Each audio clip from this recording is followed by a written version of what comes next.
Dues at Suntree Country Club are paid to provide members an outstanding experience while on campus. Where do you see value in your membership, and where could that value be improved? Definitely see value in the Suntree Country Club name and the history and the pedigree. I mean, we've hosted a senior PGA Tour event. We've got very passionate members that are very engaged, which you can't fake that, you can't buy that. So we've got really, really good bones. We've got a good foundation.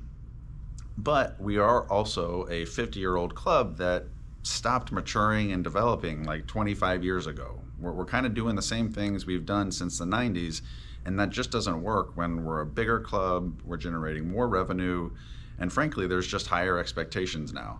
So I would say it's time for a figurative remodel or renovation, whatever you want to call it, to kind of set us up much better for the next 50 years. And it is hard, and it is a little messy, and sometimes you find things that you weren't expecting, but if we just kind of stick with it, it will be worth it.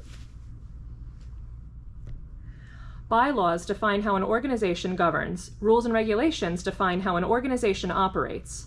Do you have areas of concern with the bylaws or rules and regulations that you'd like to see tackled as a future board member? My short answer is no. I've read the bylaws, I've read the rules and regulations, but to be honest, I'm not going to wake up thinking about those. I'm really just much more passionate about the operational performance of Suntree. So while I know they're very important and I will listen if anyone brings something up, that's just not what I'm going to be focused on. If elected to the board of directors, what committees would you bring the most value to and why? I'd say the strategic planning committee, it would probably be the one I would focus on the most. As I said earlier, we are in the middle of a transition. We've been around for 50 years and we're making a lot of decisions now that will be felt for years and years, if not decades to come.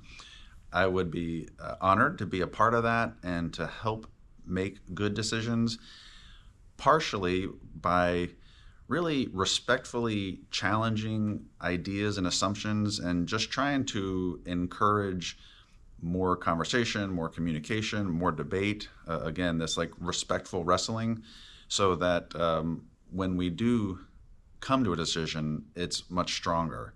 It's amazing in the past, it's amazing how strong it can be sometimes to just ask a simple question, why?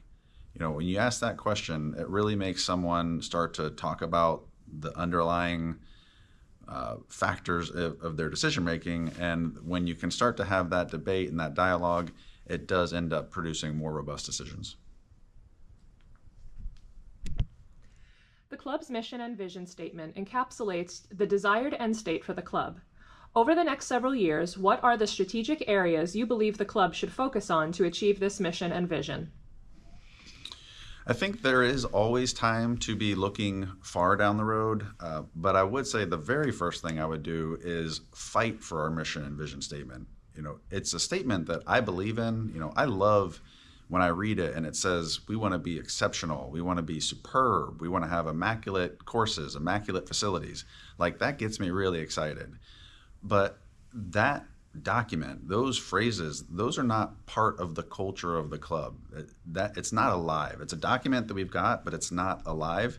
And so I would fight for it by publishing it like everywhere and all the time, and just making sure that every member knows the promise that the club is making to them. Secondly, I would continue and I would encourage this transition phase we're in. I mean, we've got some really, really great things going on. We've got a great new leadership team coming in place. We've got some really beautiful new facilities, and I am all for continuing that and setting us up for the long term.